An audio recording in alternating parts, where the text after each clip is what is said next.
You can't go far without finding chocolate. It fills Halloween baskets and is often the candy of choice for professing your love on Valentine's Day.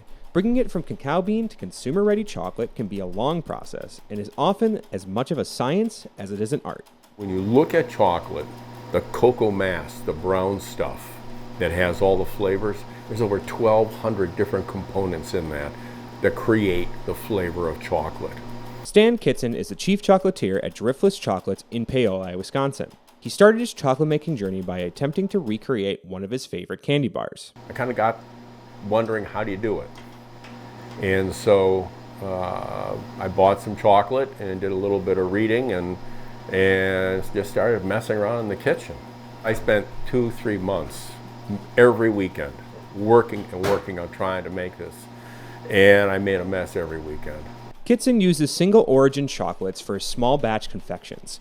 Similar to wine, chocolate can have different flavor profiles depending on the conditions it's grown in. When you're growing cacao, all the things you are growing are in the same area.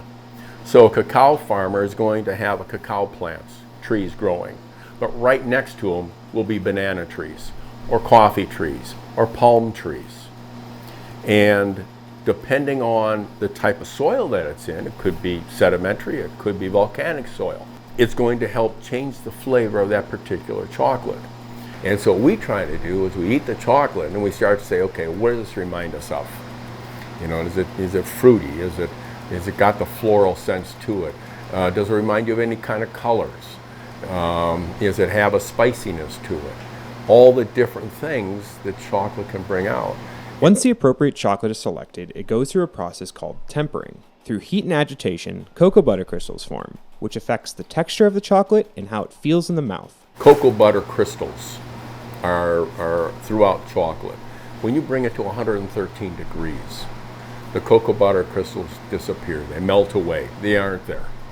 But if you rapidly take that chocolate down to about 90 degrees to 88 degrees, in that little range, and you agitate it, cocoa butter crystals start to form. And the crystals then start linking up with each other. And as it cools, the crystals become very, very hard. If you take a good chocolate bar and you snap it in two and you hear a break, you actually hear the sound. Those are cocoa butter crystals that are snapping in two. Depending on what is being made, the chocolate is poured into molds. Flavorings can be added to complement the chocolate's natural tasting notes. You have your chocolate, you have cream, is always kind of the basis of whatever you're making. And then we heat the cream. If we want honey in it, we put the honey in there as well. And you end up with the best frosting you've ever had in your life. If you're looking for quality chocolate, look for a percentage on the packaging. When you look at a bar that says 65% or 85% or 70%, what that's telling you is that 70% of that bar is made up of cocoa butter and cocoa mass. 30%, or very close to it, is going to be sugar. The more cocoa mass you have, the higher percentage, generally the more flavor you're going to get out of that bar. So the next time you pick up a single origin chocolate, take your time, savor it, and see if you can taste where it came from. And what you do is you bite off a little bit, you push it up behind your teeth, and just let it melt all over. And you will experience chocolate like you've never experienced it before. It's absolutely amazing.